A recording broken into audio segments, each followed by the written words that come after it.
आहे, काय करणार आहे, त्या संदर्भात आपण त्यांच्याशी बोलूया. नमस्ते. नमस्कार.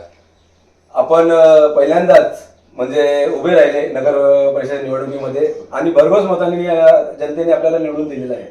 तसेच म्हणजे भाजप मागे 15-20 वर्षामध्ये जव्हारमध्ये नव्हती, तर आपले वडील पण संचालक आहेत म्हणजे ठाणे बँकेचे.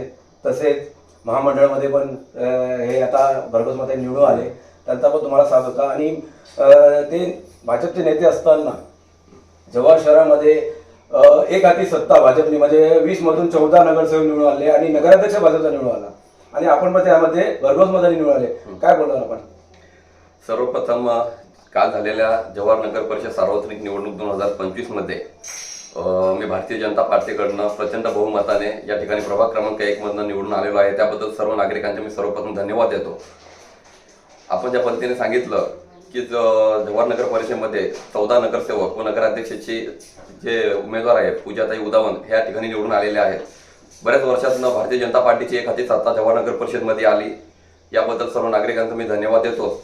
परंतु जे काही या पूर्वी जव्हार नगर परिषदमध्ये जे काही प्रलंबित प्रश्न होते यापूर्वीचे, ते त्या माध्यमातून यावेळेस जे काही लोकांचे अडी अडचणी होत्या त्या सोडवण्याचा प्रयत्न भारतीय जनता पार्टीच्या माध्यमातून ह्यावेळेस होईलच.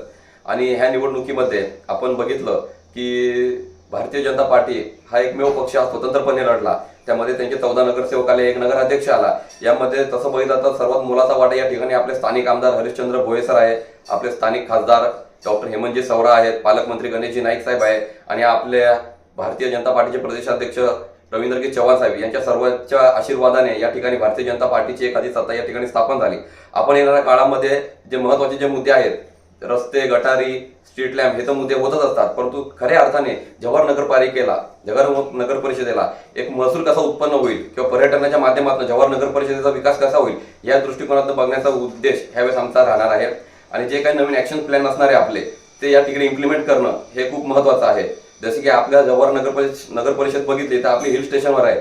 हिल स्टेशनच्या माध्यमातून, पर्यटनाच्या माध्यमातून आपण जव्हार नगर परिषदेचा एक पर्यटनाच्या माध्यमातून आपण मोठा विकास करू व त्या माध्यमातून आपल्या जव्हार नगर परिषदेला कसा जास्त प्रमाणात महसूल निर्माण होईल आणि इथं जी बेरोजगारीचा जो प्रश्न आहे तो कशा प्रकारे आपल्याला सोडवता येईल याकडे भारतीय जनता पार्टी आणि आपले सर्व स्थानिक आमदार खासदार आपण या ठिकाणी लक्ष देऊ.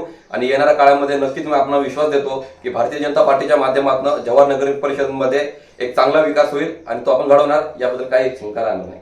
थोडक्यात आपण मागील नगर परिषदेचे 6 ते 7 वर्ष जे गेले त्यावर एक नजर टाकूया.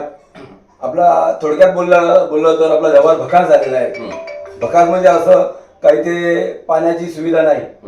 जे नळपाणी योजना, जी खडकन नळपाणी योजना मागचे जे काही नगरसेवक होते त्यांनी आणली आणि त्यामध्ये मोठ्या प्रमाणात भ्रष्टाचार झाला आणि ती नळपाणी योजना पूर्णपणे खड्ड्यात आहे. तिथून कोणालाही पाणी घरोघरी मिळत नाही.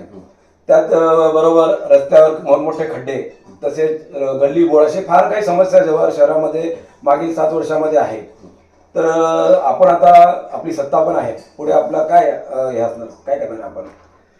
आता या ठिकाणी भारतीय जनता पार्टीची नगर परिषदमध्ये सत्ता आलेली आहे, या संदर्भात आम्ही तात्काळ नगराध्यक्ष आहे पूजाताई उदावंत, कुणाल उदावंत, आमदार खासदार आणि आपल्या जिल्ह्याचे पालकमंत्री गणेशजी नाईक साहेब यांच्या माध्यमातून आपण आता काही दिवसांमध्ये किंवा काही महिन्यामध्ये आपण एक या ठिकाणी मीटिंग लावू. मीटिंगमध्ये आपले जे काही नगरपालिकेमध्ये जे काही नागरिकांचे जे प्रश्न आहेत, जसं आपण बोलले पाणी पुरवठ्याचा मुद्दा, पाणी पुरवठ्याची जी लाईन आहे त्याचा तो प्रश्न बऱ्याच वर्षापासून प्रलंबित आहे.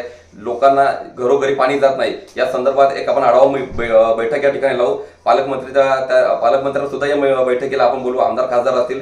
या माध्यमातून कुठे काही निधीची कमतरता पडते का किंवा अडचण कुठे येते या संदर्भात सर्व जे डिपार्टमेंटचे आपले इंजिनियर्स आहेत, सीओ आहे, यांच्या सर्वात एक जॉईंट मीटिंग करून आपण त्याच्यातनं आपल्या तो जो प्रश्न आहे तो कसा सोडवता येईल किंवा जर निधीची कुठे कमतरता पडत असेल तर त्या ठिकाणी आपण निधी उपलब्ध करून देऊ आणि योग्य तो आपण निर्णय घेऊ. आणि जो काय पाण्याचा प्रश्न आहे तो आपण कायमस्वरूपी आणि भविष्यामध्ये कधीच तो प्रश्न उद्भवणार नाही या दृष्टिकोनातून आपण तशा तरतुदी या ठिकाणी आपण करू. नक्कीच आपण बोललेले शब्द आम्हाला आपल्यावर विश्वास आहे का ते आपण करणार.